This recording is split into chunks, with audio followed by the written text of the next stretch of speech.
तर माझ्या प्रिय विद्यार्थी मित्रांनो, संख्या हे प्रकरण अतिशय महत्वाचे आहे. त्यामुळे संख्येच्या पहिल्या प्रकारापासून ते शेवटच्या प्रकारापर्यंत मी जे सांगतो ते तुम्ही शांतचित्ताने ऐका. त्यामुळे काय होईल, गणितातील जे समोरील प्रकरण आहेत ते तुम्हाला चांगल्या पद्धतीने समजतील. तर बघा, संख्या म्हणजे काय, तर मोजणीसाठी वापरले जाणारे गणितीय एकक म्हणजेच संख्या होय. काय, तर मोजणीसाठी वापरले जाणारे गणितीय एकक म्हणजेच संख्या होय. तर संख्या याचे मुख्य 4 प्रकार पडतात. एक म्हणजे संख्या चिन्हाचे प्रकार, दुसरं म्हणजे संख्यांचे मूलभूत प्रकार, तिसरं म्हणजे संख्यांचे विशेष प्रकार आणि चौथं म्हणजे संख्यांच्या किमतीचे प्रकार. यामध्ये पहिले येते संख्या चिन्हाचे प्रकार. तर याचे संख्या चिन्हाचे प्रकार याचे 3 उपप्रकार पडतात. ते बघू आपण. एक म्हणजे देवनागरी संख्या चिन्हे. कोणती? देवनागरी. त्यानंतर येते आंतरराष्ट्रीय संख्या चिन्हे. आंतरराष्ट्रीय संख्या चिन्हे. त्यानंतर येते रोमन संख्या चिन्हे. रोमन संख्या चिन्हे. तर देवनागरी संख्या चिन्हे म्हणजे काय, तर मराठीमध्ये वाचन आणि लेखन करण्यासाठी आपण ज्या संख्या चिन्हाचा वापर करतो त्याला देवनागरी संख्या चिन्हे म्हणतात. तर ती बघा, उदाहरणार्थ 1, 2, 3, 4, 5, 6, 7, 8, 9 आणि 10 ही झाली देवनागरी संख्या चिन्हे.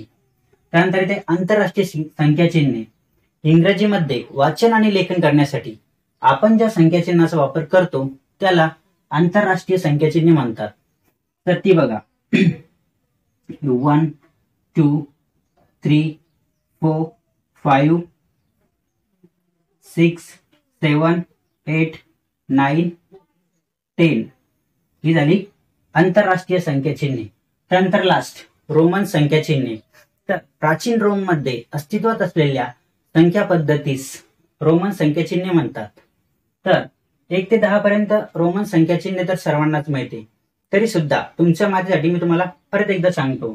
तर बघा, आय म्हणजे 1, डबल आय म्हणजे 2, ट्रिपल आय म्हणजे 3, आय व्ही म्हणजे 4, व्ही म्हणजे 5, व्ही आय म्हणजे 6, व्ही डबल आय म्हणजे 7, व्ही ट्रिपल आय म्हणजे 8 आणि एक्सच्या डाव्या बाजूला आय म्हणजे 9 आणि एक्स म्हणजे 10. यामध्ये रोमन संख्या चिन्हामध्ये तुम्हाला फक्त अजून 3 नियम लक्षात ठेवायचे. त्यानंतर तुम्ही कोणत्याही आंतरराष्ट्रीय संख्येवरून रोमन संख्या चिन्ह काढू शकता. तर पहिला नियम बघा. पहिला नियम काय सांगतो, तुम्हाला फक्त 7 चिन्ह लक्षात ठेवायची. कोणती? ती बघा की 1 साठी वापरतात आय, 5 साठी वापरतात व्ही, त्यानंतर 10 साठी वापरतात एक्स, त्यानंतर 50 साठी वापरतात एल, त्यानंतर 100 साठी वापरतात सी, त्यानंतर 500 साठी वापरतात डी आणि त्यानंतर 1000 साठी वापरतात एम. हा झाला पहिला नियम. काय, तर 1 साठी वापरतात आय, 5 साठी वापरतात व्ही, 10 साठी वापरतात एक्स, 50 साठी वापरतात एल, 100 साठी वापरतात सी, 500 साठी वापरतात डी आणि 1000 साठी एम वापरतात. लक्षात राहील. त्यानंतर दुसरा नियम बघा. दुसरा नियम काय सांगतो, कोणतेही लहान रोमन अक्षर मोठ्या रोमन अक्षराच्या डाव्या बाजूला फक्त एकदा लिहिता येते आणि उजव्या बाजूला 3दा लिहिता येते. आपण ते उदाहरणावरून समजून घेऊ. बघा, तर आपल्याला लिहायचे समजा 11, तर उजव्या बाजूला आपण एकदा आय लिहू शकतो त्याच्यात, तर होणार 11. त्यानंतर एक्सच्या जर उजव्या बाजूला आपण डबल आय लिहिला तर हे किती होतात 12. त्यानंतर एक्सच्या उजव्या बाजूला आपण ट्रिपल आय लिहिला तर हे किती होतात 13. अशा प्रकारे उजव्या बाजूला आपण 3 वेळेस लिहू शकतो, परंतु डाव्या बाजूला फक्त 1 वेळेस लिहू शकतो. जसं की बघा, एक्सच्या डाव्या बाजूला जर आपण आय लिहिला तर हे किती होतात 9.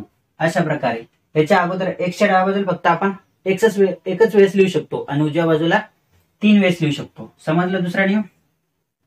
तिसरा नियम काय सांगतो, जर या रोमन संख्या चिन्ह जे आहेत यांच्या डोक्यावर जर आडवी रेष असेल, उदाहरणार्थ बघा, सपोज आपण घेऊ 5, 5च्या डोक्यावर जर आडवी रेष आहे म्हणजेच की व्हीच्या डोक्यावर आडवी रेष आहे, याचा अर्थ काय होतो, या संख्येला 1000ने गुणायचं. या संख्येला 1000ने गुणायचं, बरोबर आहे. तर बघा, व्ही म्हणजे किती 5 गुणेला, आता याला गुणणार आपण 1000ने, आडव्या रेषेमुळे आडवी रेषा असेल तर त्याला 1000ने गुणावं लागतं, म्हणून 5 गुणेला 1000 बरोबर 5 1 5 आणि 2 3 शून्य जसेच्या तसे, हे झाले 5000 रुपये. म्हणजे व्हीच्या डोक्यावर आडवी रेष, याची किंमत किती झाली 5000 रुपये. हा तिसरा नियम सांगतो आपल्याला, समजला. आता डबल एक उदाहरण बघू आपण याचं.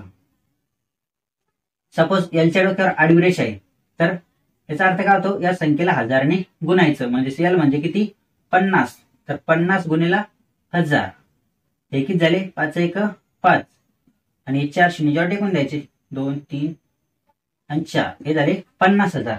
समजलं. आता यावरून तुम्हाला परीक्षेमध्ये प्रश्न विचारला जाऊ शकतो, कोणतेही रोमन संख्या चिन्ह. आता तुम्ही शिकले की रोमन संख्या चिन्ह कसं काढायचं आंतरराष्ट्रीय संख्या चिन्ह दिलं असताना. तर बघा, आपल्याला आंतरराष्ट्रीय संख्या चिन्ह दिले, आपल्याला समजातात 33. हे जे आंतरराष्ट्रीय संख्या चिन्ह आहे, आता 1 ते 10 तुम्हाला लिहून दाखवले मी फक्त, हे तर समोर पण आहे अनंतपर्यंत आहे, तर आपल्याला समजा दिलेली 33 ही संख्या दिलेली, बरोबर आहे. तर आपल्याला ही रोमन संख्या चिन्हामध्ये लिहायची.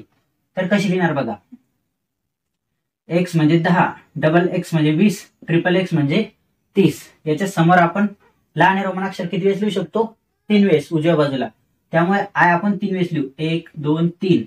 आता हे झाले 33, 10 20 30 आणि हे 3 33 अशा प्रकारे. यानंतर आपण सपोज लिहू 150. आपल्याला समजा परीक्षेमध्ये विचारले 150 लिहायला सांगितलं आपल्याला, तर आपल्याला माहिती आहे 100 साठी काय वापरतात सी, त्यामुळे आपण काय लिहिणार इथे सी, आणि 50 साठी काय वापरतात एल, त्यामुळे इथे लिहिणार आपण एल. हे झाले सीएल म्हणजेच किती 150. अशा प्रकारे तुम्ही कोणतेही रोमन अक्षर काढू शकता. जर तुम्हाला आंतरराष्ट्रीय संख्या दिलेली आहे आणि तुम्हाला जर हे 3 नियम माहित आहे, तर तुम्ही या 3 नियमावरून कोणतेही रोमन अक्षर म्हणजे रोमन संख्या काढू शकता.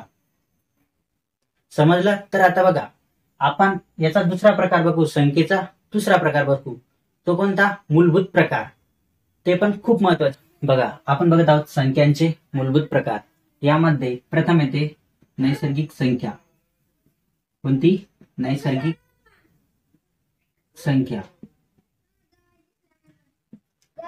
नैसर्गिक संख्येला एन या अक्षराने दर्शवतात. काय, एन या अक्षराने दर्शवतात. आणि नैसर्गिक संख्येची सुरुवात ही 1 पासून होते. 1 2 3 4 असं अनंतपर्यंत जेवढ्या पण संख्या असतील त्या सर्व संख्या नैसर्गिक संख्या. यानंतर येते पूर्ण संख्या. पूर्ण संख्या. पूर्ण संख्येला डब्ल्यू या अक्षराने दर्शवतात. डब्ल्यू म्हणजे काय, तर डब्ल्यू म्हणजे होल नंबर म्हणजेच पूर्ण संख्या. आणि याची सुरुवात ही 0 पासून होते. 0 1 2 3 असं अनंतपर्यंत जेवढ्या पण संख्या असतील त्या सर्व संख्या पूर्ण संख्या. 0 पासून अनंतपर्यंत सर्व संख्या पूर्ण संख्या. यावर आपल्याला प्रश्न सुद्धा विचारला जातो की 0 ही नैसर्गिक संख्या आहे की पूर्ण संख्या आहे. तर मग नेहमी लक्षात ठेवायचं 0 एकच संख्या आहे, पूर्ण संख्या आहे. यानंतर येते पूर्णांक संख्या. पूर्णांक संख्या. पूर्णांक संख्येला आय या अक्षराने दर्शवतात. आय म्हणजेच काय, तर इंटिजर्स. तुम्ही 6वी 7वी ला असताना नंबर लाईन तर बघितली, मध्यभागी असा 0 असतो, बरोबर आहे. आणि उजव्या बाजूला असते 1 2 3 4 अशा संख्या दिलेल्या असतात. आणि डाव्या बाजूला असते -1 -2 -3 -4 अशा संख्या दिलेल्या असतात. याला म्हणायचं धनपूर्णांक संख्या आणि याला म्हणायचं ऋणपूर्णांक संख्या. आणि ज्या मध्यभागी असतो 0 याला म्हणायचं मध्यवर्ती संख्या. धनपूर्णांक संख्या आणि ऋणपूर्णांक संख्या तसेच मध्यवर्ती संख्या यांचा जो संच असतो याला काय म्हणतात, पूर्णांक संख्या. यालाच म्हणतात पूर्णांक संख्या. यावर आपल्याला प्रश्न विचारला जातो की सर्वात लहान धनपूर्णांक संख्या कोणती, तर सर्वात लहान धनपूर्णांक संख्या ही 1 ही आहे. कोणती, 1. आणि सर्वात मोठी ऋणपूर्णांक संख्या जर विचारली तर ती आहे -1. कोणती, -1. सर्वात मोठी ऋणपूर्णांक संख्या जर विचारली तर ती आहे -1. यानंतर येते अपूर्णांक. अपूर्णांक काय, अपूर्णांक म्हणजेच फ्रॅक्शन. अपूर्णांक संख्या. अपूर्णांक संख्या म्हणजेच काय, फ्रॅक्शन. FRACTION fraction. तर उदाहरण बघा, 2/7 अपूर्णांक संख्या म्हणजे काय? जी संख्या पूर्ण नाही तिला आपण अपूर्णांक संख्या म्हणतो. आता 2/7 ही संख्या पूर्ण आहे का? जर आपण हिला सोडवलं तर उत्तर कसं येते? 0.28 असं काहीतरी येते. म्हणजे इथे कोणत्याही प्रकारची आवर्ती होत नाही किंवा दशांश. उत्तर कसं येते? दशांश चिन्हामध्ये येते. म्हणजे दशांश डेसिमल पॉईंट मध्ये उत्तर येते. त्यामुळे ही संख्या कशी आहे? अपूर्णांक संख्या आहे. समजलं? ही पण अपूर्णांक, ही पण अपूर्णांक. 5 नंबरला येते परिमेय संख्या. कोणती? परिमेय संख्या. परिमेय संख्येला इंग्लिश मध्ये रॅशनल नंबर म्हणतात. काय? रॅशनल नंबर म्हणजेच परिमेय संख्या. तुम्हाला समजण्यासाठी आपण याला 3 भागात विभागणी केली याची. तर बघा, एक म्हणजे साधी परिमेय संख्या, दुसरी म्हणजे दशांश परिमेय संख्या आणि तिसरी म्हणजे कर्निस्थ परिमेय संख्या. कर्निस्थ परिमेय संख्या. तर साधी परिमेय संख्या म्हणजे काय? तर कोणत्याही पूर्णांक संख्येच्या छेदात, काय? कोणत्याही पूर्णांक संख्येच्या छेदात 0 सोडून कोणतीही पूर्णांक संख्या येत असेल तर तिला म्हणायचं साधी परिमेय संख्या. तर उदाहरण म्हणून बघा, तर यामध्ये सर्वप्रथम 0 ही साधी परिमेय संख्या आहे. त्यानंतर काय सांगितलंय? कोणत्याही पूर्णांक संख्येच्या छेदात कोणतीही पूर्णांक संख्या असेल, 0 सोडून कोणतीही पूर्णांक संख्या असेल. समजा आपण उदाहरणार्थ घेऊ 4, तर ही संख्या कशी आहे? परिमेय संख्या आहे. त्यानंतर ऋण 3/7 ही संख्या सुद्धा कशी आहे? परिमेय संख्या आहे. कारण फक्त हिला काय म्हणायचं? ऋण परिमेय संख्या. कारण ही ऋण 3/7 आहे म्हणून ही काय म्हणायचं? ऋण परिमेय संख्या. यामध्ये एकच लक्षात ठेवायचं काय?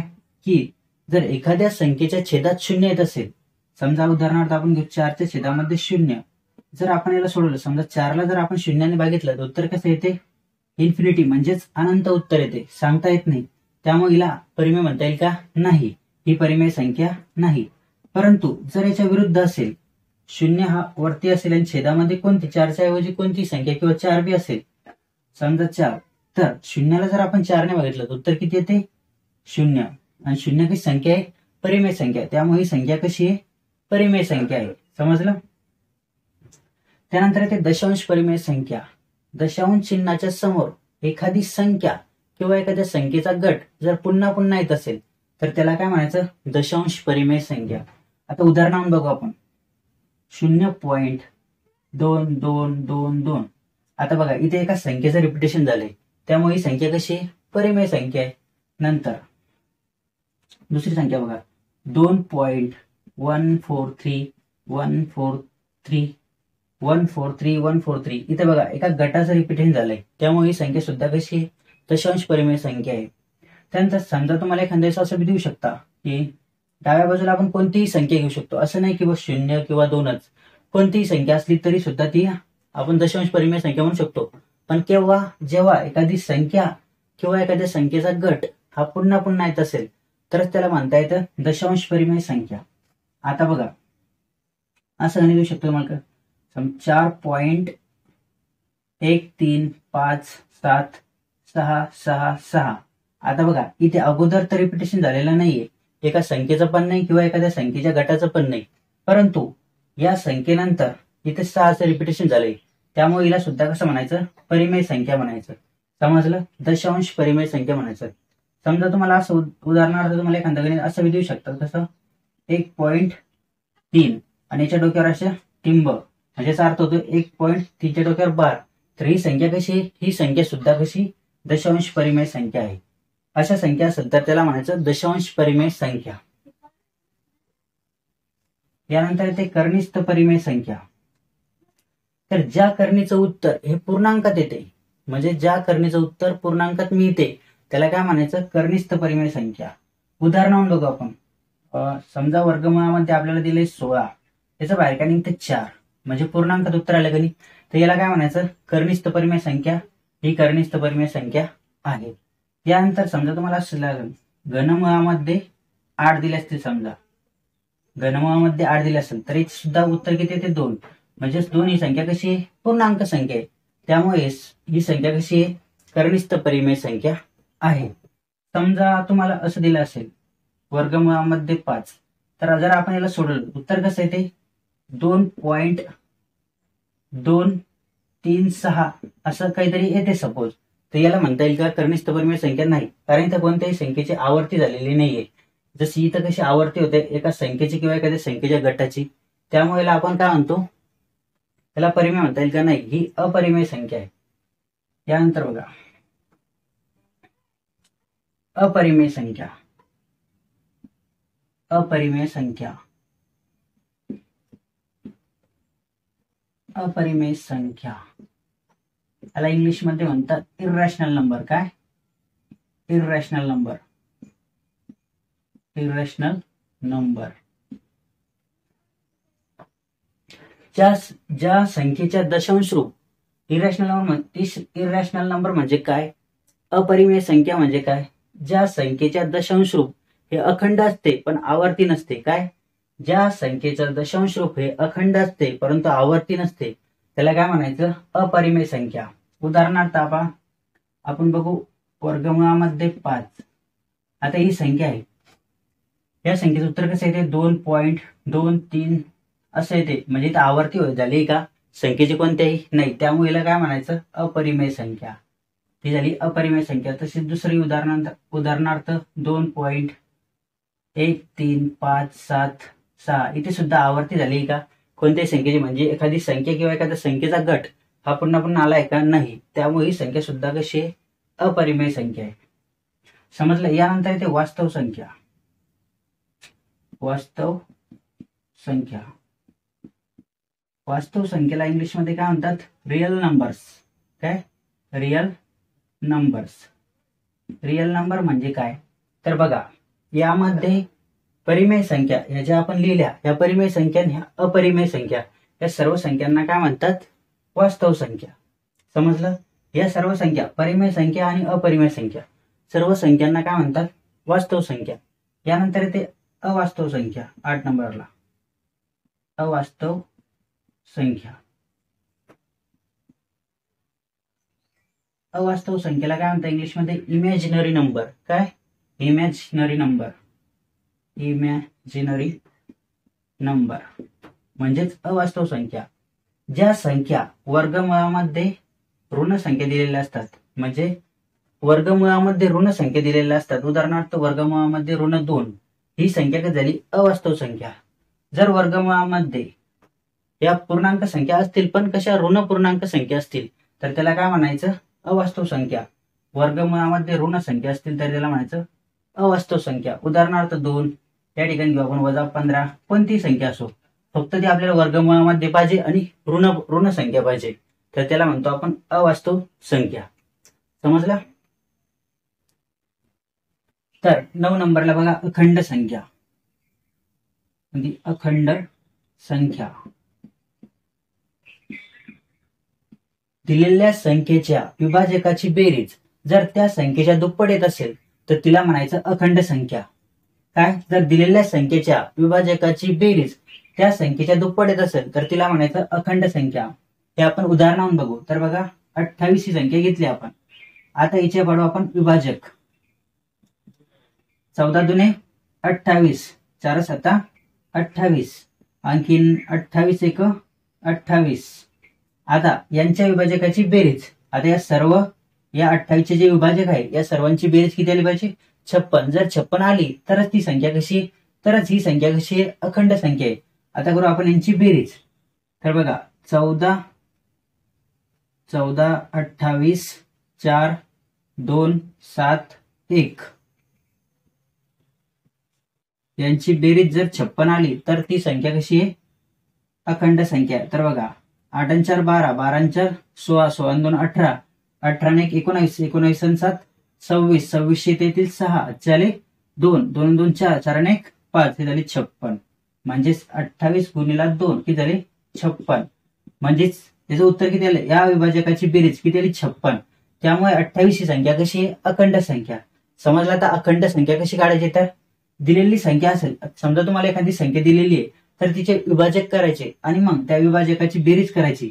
तर ती बेरीज त्या संख्येच्या दुप्पट आली तर समजून घ्यायचं ती संख्या कशी आहे? अखंड संख्या आहे. त्यानंतर येते विरुद्ध संख्या. विरुद्ध संख्या, विरुद्ध संख्या. विरुद्ध संख्या म्हणजे काय? ज्या दोन संख्यांची बेरीज शून्य येते त्याला म्हणायचं विरुद्ध संख्या. काय? ज्या दोन संख्यांची बेरीज ही शून्य येते त्याला म्हणायचं विरुद्ध संख्या. उदाहरणार्थ आपण बघू, -4 + 4 बरोबर 0. म्हणजे मायनस प्लस काय होते? मायनस. 4 4 गेले 0. दुसरं उदाहरण घ्या, -15 + 15 उत्तर काय ते 0. म्हणजे एखादी संख्या कोणतीही संख्या असली समजा, तर जर आपण त्याच्या विरुद्ध संख्या लिहिली, आज समजा 4 ही संख्या आहे, तर याची विरुद्ध संख्या कोणती आहे? -4. याच प्रकारे इथं कोणतं चिन्ह असतं? म्हणजे अधिक चिन्ह असतं. त्यामुळे जर सोडवलं तर उत्तर किती येते? 0. समजलं? त्यामुळे ही संख्या कशी आहे? विरुद्ध संख्या आहे. समजलं? ज्या दोन संख्यांची बेरीज शून्य येते त्याला म्हणायचं विरुद्ध संख्या. तर बघा, आता बघू आपण संख्यांचे विशेष प्रकार. यामध्ये प्रथम येते समसंख्या. कोणती? समसंख्या. समसंख्या. समसंख्येला इंग्लिशमध्ये काय म्हणतात? इव्हन नंबर म्हणजेच समसंख्या. ज्या संख्येच्या शेवटी 0, 2, 4, 6, 8 या संख्या येतात त्या सर्व संख्यांना काय म्हणतात? समसंख्या. आणि ह्या ज्या स्वतः संख्या आहेत त्या सुद्धा कशा आहेत? समसंख्या आहेत. आणि समसंख्येमध्ये एक लक्षात ठेवायचा, त्यांचे गुणधर्म काय? की समसंख्यांची बेरीज, वजाबाकी आणि गुणाकार हे नेहमी काय ते समसंख्याच येते. आणि समसंख्येचा वर्ग सुद्धा समसंख्याच येते. उदाहरणार्थ आपण बघू 14चा वर्ग. 14 ही कशी समसंख्या आहे? 14चा वर्ग किती तो? 196. म्हणजे कसं? समसंख्या झाली. बघा, कोणत्याही समसंख्येचा वर्ग हा समसंख्याच येते. त्यानंतर येते विषम संख्या. विषम संख्या. विषम संख्येला इंग्लिशमध्ये काय म्हणतात? ऑड नंबर्स म्हणजेच विषम संख्या. ज्या संख्येच्या शेवटी 1, 3, 5, 7, 9 या संख्या येतात. काय? ज्या संख्येच्या शेवटी 1, 3, 5, 7, 9 या संख्या येतात त्या सर्व संख्यांना काय म्हणायचं? विषम संख्या. आणि यामध्ये एक लक्षात ठेवायचं की विषम संख्यांचा गुणाकार हा नेहमी विषमच येतो. आता बघा, आपण विषम संख्याचा गुणाकार दाखवतो. 3 × 5 किती झाले? 5 त्रिक 15. कशी विषम संख्या झाली? म्हणजे विषम संख्येचा गुणाकार हा नेहमी विषम संख्येच येते. तसेच विषम संख्येचा वर्ग सुद्धा विषम संख्येच असते. आता आपण विषम संख्येचा वर्ग घेऊ. 13चा वर्ग किती? 169. बघा, तर विषम संख्येचा वर्ग सुद्धा विषम संख्याच येते. यानंतर येते संयुक्त संख्या. संयुक्त संख्या. संयुक्त संख्येला इंग्लिशमध्ये काय म्हणतात? कंपोजिट नंबर म्हणजेच काय? संयुक्त संख्या. तर संयुक्त संख्या 1 ते 100 पर्यंत किती? 74 संयुक्त संख्या आहेत.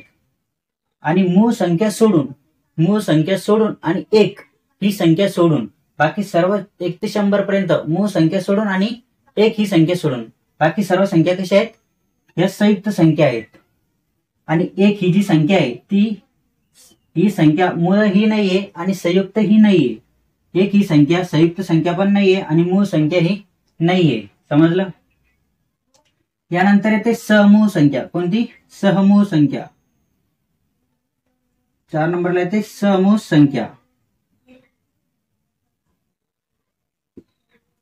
सहमूळ संख्या.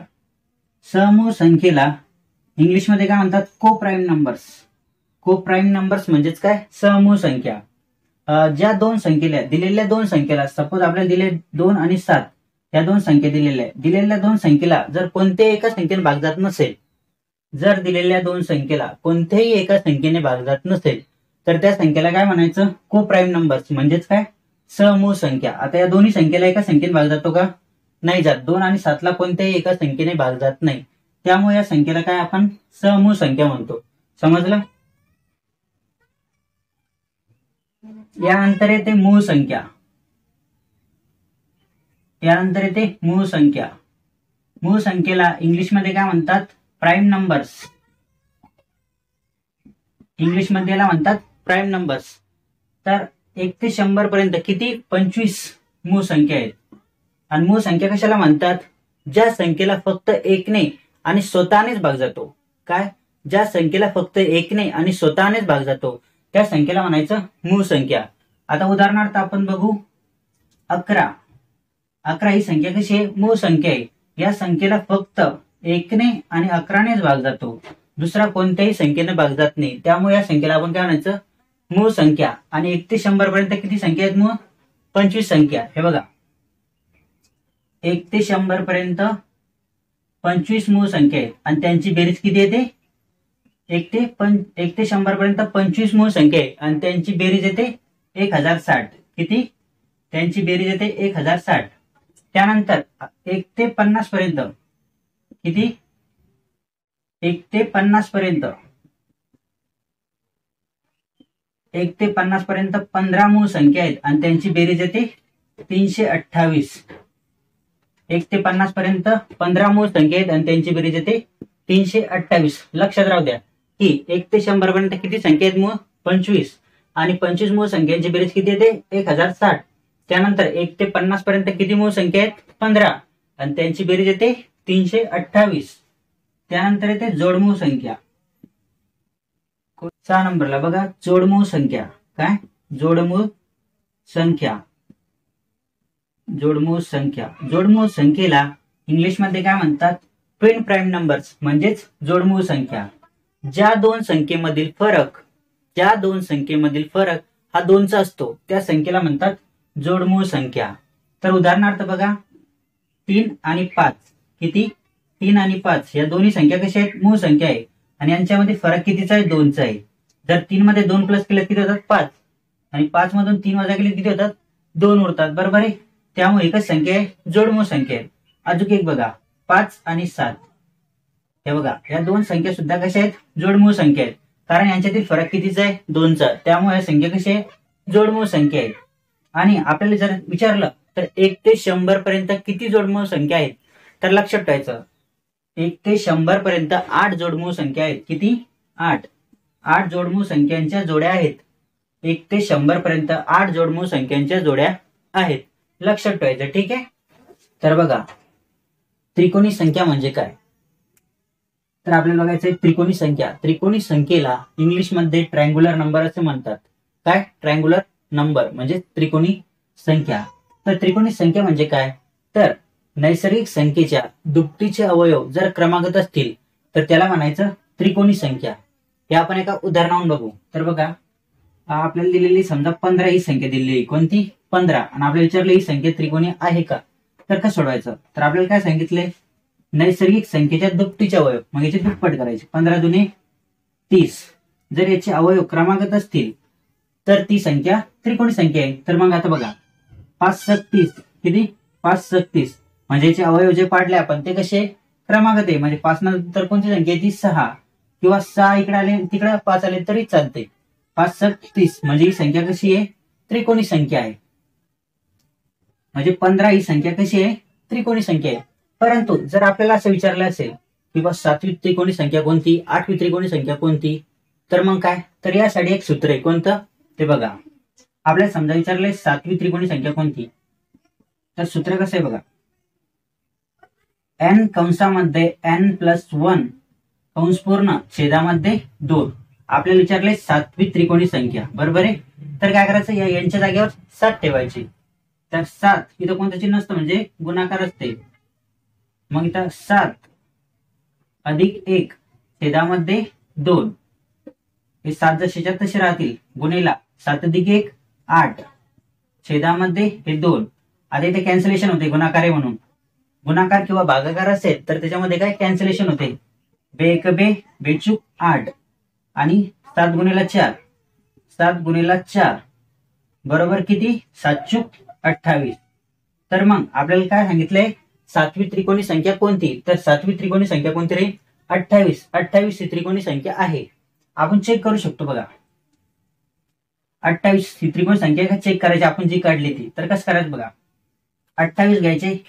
काय सांगितलं आपल्याला? कोणती त्रिकोणी संख्या जी असेल ती दुप्पट करायची. तर 28 ची दुप्पट करू आपण. 28 दुने किती होतात? 56. बरोबर आहे. 56. आता याचे अवयव बघा. तर 8 × 7 = 56. तर 8 × 7 8 × 7 = 56. म्हणजे याचे अवयव कसे पडले? क्रमागत. कारण 7 × 8 7 × 8 = 56. बरोबर आहे. त्यामुळे ही संख्या कशी आहे? त्रिकोणी संख्या आहे. कोणती? 28 ही संख्या कशी आहे, त्रिकोणी संख्या आहे. म्हणजे आपण जे उत्तर काढलं ते कसं बरोबर आहे. समजलं. बघा, चौरस संख्येला इंग्लिशमध्ये काय म्हणतात, स्क्वेअर नंबर्स. म्हणजेच जी संख्या पूर्ण वर्ग संख्या आहे तिला म्हणायचं चौरस संख्या. उदाहरणार्थ आपण घेऊ 16. किती 16, तर 16 कितीचा वर्ग आहे, 4चा वर्ग आहे. त्यामुळे ही संख्या कशी आहे, चौरस संख्या आहे. यानंतर आपण घेऊ 121. 121 हा कितीचा वर्ग आहे, 11चा वर्ग आहे. बरोबर आहे, 11चा वर्ग आहे 121. त्यामुळे ही संख्या सुद्धा कशी आहे, चौरस संख्या आहे. जी संख्या पूर्ण वर्ग संख्या आहे म्हणजे कोणत्याही संख्येचा वर्ग ती संख्या असेल तर तिला काय म्हणायचं, चौरस संख्या. आता समजा तुम्हाला 144 ही संख्या दिली आहे तर तुम्हाला माहिती आहे 144 कितीचा वर्ग आहे, 12चा वर्ग आहे. बरोबर आहे, 12चा वर्ग किती, 144. त्यामुळे ही संख्या सुद्धा कशी आहे, चौरस संख्या आहे. यानंतर येते पंचकोनी संख्या. कोणती, पंचकोनी संख्या. पंचकोनी संख्या. पंचकोनी संख्येला इंग्लिशमध्ये म्हणतात पेंटॅगोनल नंबर. जर आपल्याला कोणतीही पंचकोनी संख्या काढायची सांगितली तर यासाठी एक सूत्र आहे बघा.